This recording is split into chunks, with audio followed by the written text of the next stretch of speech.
श्री हनुमान जी महाराज आखिर अपने भक्तों का, जो हनुमान जी के प्रिय भक्त हैं, प्रभु श्री राम जी के जो लोग प्रिय बन चुके हैं, बाबा हनुमान जी के जो प्रिय बन चुके हैं, ऐसे साधक या भक्तों से बाबा हनुमान जी महाराज कुछ विशेष कार्य करवाने हेतु कुछ परीक्षाएं लेते हैं बाबा हनुमान जी महाराज, है ना। वैसे तो सभी साधकों के परीक्षाएं जो हैं वो होते ही हैं। प्रभु श्री रामचंद्र जी या फिर बाबा हनुमान जी महाराज, जब कोई भी साधक या साधिका या कोई भी भगत जब पहली बार या फिर कह लीजिए आप कि रोज़ाना भी यदि पूजा पाठ इत्यादि करते होंगे तो उनकी भी परीक्षाएं होना स्वाभाविक है। परीक्षाएं होंगी ही होंगी, चाहे आप हों चाहे हम हों।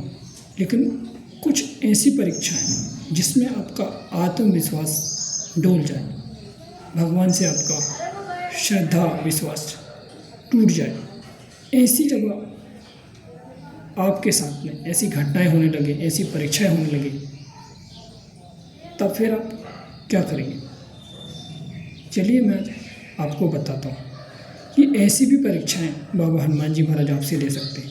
आप अच्छे आचरण करते हैं, है ना, और स्वच्छ और साफ़ सुथरा भोजन करते हैं, अच्छे से आप रहते हैं, अच्छे आचरण करते हैं, फिर भी लोग आपको ताने देते हैं या फिर गालियाँ देते हैं, आपको गलत कहते हैं,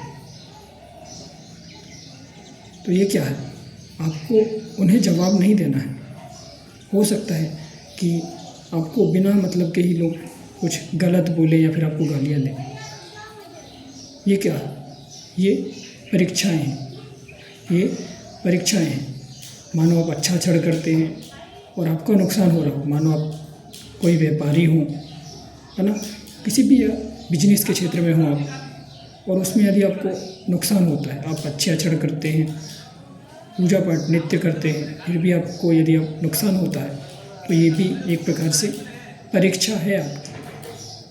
हो सकता है आपकी धन की हानि हो जाए, रिश्तों में खटास आ जाए, जैसे पति पत्नियों में हो सकता है, आपस में भाई बहन में हो सकता है, या फिर पति पत्नी माता पिता, इनसे भी आपके संबंध जो है खराब हो सकते हैं। कहने का मतलब ये है कि आपको इसमें सामंजस्य आपको बनाना है, क्योंकि यह एक प्रकार से आपकी परीक्षा है ना। आपकी धन की हानि हो सकती है, अच्छा खासा आपका बिजनेस या व्यापार चल रहा होगा, उसमें आपको थोड़े से भी धन की हानि हो जाती है, मानो अधिक भी हो सकती है। कि आपकी परीक्षाएं बाबा हनुमान जी महाराज कैसे लेना चाहें वो तो मैं आपको बता नहीं सकता, लेकिन हाँ, परीक्षाएं जब होती हैं तो आपके मानो धन की यदि हानि होती है तो उसमें आपको घबराने की आवश्यकता नहीं, यदि आप लोग सदाचरण करते हैं, सदाचरण करते हैं, तो इसमें आपको घबराने की कोई बात नहीं। यदि आप लोग गंदे आचरण करते हैं तो फिर नुकसान होना भी आपका तय है ना। मानो आप लोग गलत तरीके से धन एकत्रित कर लेते हैं, इकट्ठा कर लेते हैं, या फिर गलत तरीके से आप लोग धन कमाते हैं और पूजा पाठ इत्यादि भी करते हैं, तो वो धन आपका व्यर्थ में ही जाएगा, है ना। और वो जो धन है वो टिकेगा नहीं, मतलब किसी भी तरह से आपका नुकसान ही करेगा, आपका अहित ही करेगा। लेकिन आप लोग अच्छे आचरण करते हुए भी आपके साथ में ऐसी घटनाएं होती हैं जो मैंने आपको बताया, है ना।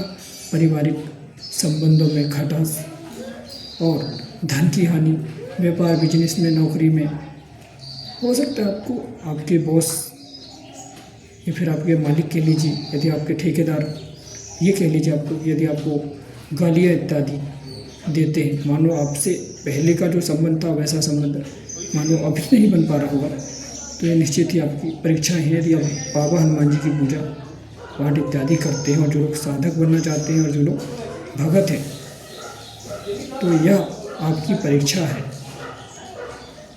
है ना। इन सबको आपको सहना है, सहनशील बनिए। कैसे सहनशील बनिए? कि मानो आपको कोई गाली देता है है ना। तो आप लोग शांति से उसे सहिए, उन्हें आप जवाब मत दीजिए, उन्हें आप जवाब कुछ भी मत दीजिए। जो आपको गाली देता है देने दीजिए, जो आपके बारे में गलत बोलता हो तो उसे भी आप बोलने दीजिए।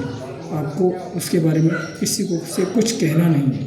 पारिवारिक संबंधों में आप हो सकता है ये पति पत्नी, भाई बहन और माता पिता से भी आपका जो संबंध है, जो लड़ाई झगड़े हैं वो हो सकते हैं, है ना। ये सब भगवान चेक करने के लिए है कि आप कैसे पारिवारिक संबंध को आप लोग बनाते हैं, और या फिर आपको थोड़ा सा कष्ट दिया जाता है कि आप मतलब कैसे आप सहन कर सकते हैं। कोई बिना वजह आपको गाली दे रहा है तो आप क्या सह सकते हैं? आपकी कोई गलती नहीं है, फिर भी आपको वो गंदी गालियाँ दे रहा है, तो क्या आपने उस चीज़ को सहने की क्षमता है? यदि आप सह लेते हैं फिर आप महान हैं। और नहीं तो छोटी छोटी कोई गालियाँ दे देता है तो उसमें भी लोग भड़क उठते हैं, है ना। तो ये सब चीज़ें भगवान हनुमान जी महाराज चेक करते हैं, ऐसी परीक्षाएं लेते हैं, ऐसी दुविधा में आपको डाल देते हैं जिससे आपका आत्मविश्वास टूटे, है ना। तो ऐसी परीक्षाएं आपकी हो सकती हैं, लेकिन आपके आत्मविश्वास को आपको बना के रखना है। यदि अपने आप को भगवान से आपने जोड़ा है, पूजा पाठ भक्ति इत्यादि करते हैं, तो आपको घबराने की कोई बात नहीं, है ना। सब कुछ भगवान संभाल लेंगे। ये तो मैं आपको इसलिए समझा रहा हूँ कि ऐसी परीक्षाएं आपकी हो सकती हैं। यदि आप लोग भक्त हैं, यदि आप लोग पूजा पाठ करते हैं, तो ऐसी परीक्षाएं आपकी होना स्वाभाविक है, लेकिन इससे आप घबराएं नहीं, भगवान सब संभाल लेंगे। बस आप उनकी शरण में पड़े रहें और